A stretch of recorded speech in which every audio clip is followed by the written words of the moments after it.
मंगलाचरण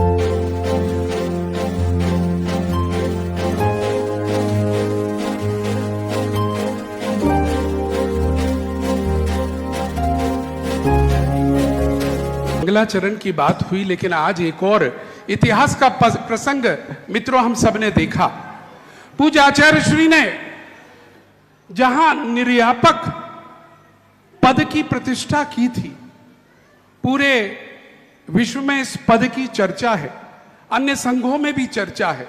हम जहां जाते हैं उस विषय को विद्वान भी उठाते रहे, परंतु आज प्रातःकाल जब पूज्य निर्यापक योग सागर जी महाराज ने 7 दीक्षाएं, क्षुल्लक दीक्षाएं को एलक दीक्षाओं में दी, मुझे लगता है पूरे देश को यह सिग्नेचर निर्यापक का पता चल गया होगा।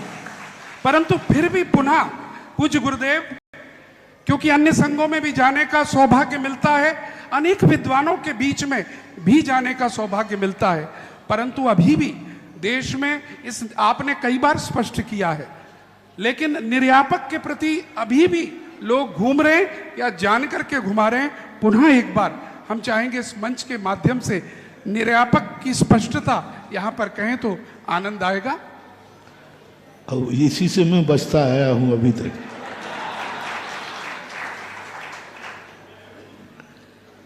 ये पूज्यवर कुंदकुंद स्वामी की खोज थी। मूलाचार में हमें कहीं ये शब्द देखने को नहीं मिला। पूज्यवर शिवकोटि महाराज ने भगवती आराधना में निर्यापकाचार्य का वर्णन किया और निर्यापकाचार्य का वर्णन करके उन्होंने एक समाधि की व्यवस्था बनाई। लेकिन पूज्यवर कुंदकुंद स्वामी ने निर्यापक की व्यवस्था का रूप एक अलग ढंग से प्रस्तुत किया और उन्होंने जब बड़े बड़े संघ होते हैं उन संघों में किस ढंग का विभाजन हो, जैसे आप लोगों का व्यापार होता है तो आप शाखाएं उपशाखाएं बनाते हैं, आप बेटों के लिए भी अलग अलग प्रकार के आइटम सौंप देते हैं कि भाई तुम इधर से कमाओ और पूर्ण अधिकार दे देते हैं। निर्यापक शब्द की आचार्यों ने अलग अलग व्याख्याएं की, टीकाकारों ने।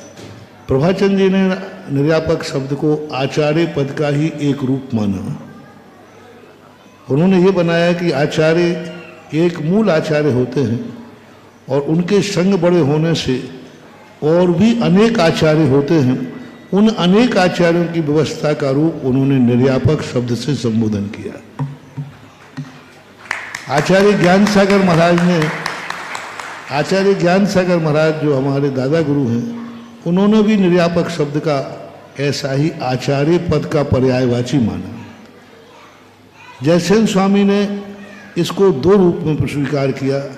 एक तो निर्यापक जब गुरु बहुत ज़्यादा व्यस्त होते हैं तो संघ को प्रायश्चित आदि देना, संघ की समस्याओं का समाधान करना, वो निर्यापक करते थे। क्योंकि आचार्य जो रहते थे वो शिक्षा दीक्षा में इतने ज़्यादा व्यस्त रहते थे, किस किस को प्रायश्चित दें। अब उसकी सारी बातें सुनो, फिर समझो, फिर उसको प्रायश्चित दो। तो ये कार्य निर्यापकों को दे दिया जाता था कि संघ के साधु संघस्थ लोगों को जो प्रायश्चित आदि देना हो, जो परिणामों में विपरीतता आ रही है उनको संभालना हो, तो निर्यापक संभालते थे। दूसरा, जयसेन स्वामी ने इसकी व्याख्या में शिक्षा गुरु शब्द का प्रयोग किया कि निर्यापक शिक्षा गुरु के रूप में जाने जाए, शिक्षा गुरु के रूप में। हाँ, वही शिक्षा गुरु। शुद्ध गुरु शब्द का उन्होंने संवेदन किया। शुद्ध गुरु और एक निर्यापक आचार्य। तो फिर निर्यापक शब्द लगाने की क्या जरूरत थी? निर्यापक लगाने की जरूरत यह थी कि वह मुख्य आचार्य पद ना होकर के उत्तर आचार्य पद माना जाए। मुख्य आचार्य पद ना होकर के उत्तर आचार्य पद माना जाए। फिर वहीं उन्होंने जाकर कह दिया पूज्यवर कुंदकुंद हमें दीक्षा दायकः गुरु। जो दीक्षा देता है वह गुरु शब्द से जाना जाता है, और जब तक दीक्षा नहीं देता है तब तक वो निर्यापक बना जाता है। ये व्याख्या भी उसमें दी गई। तो इस प्रकार का और सीधा सीधा अर्थ होता तो अभी 2000 वर्ष में इसका प्रचलन होता। इसका अर्थ बहुत कठिन था इसलिए 2000 वर्ष तक ये निर्यापक शब्द गायब रहा। लिखा तो था बिल्कुल लेकिन प्रचलन में नहीं था।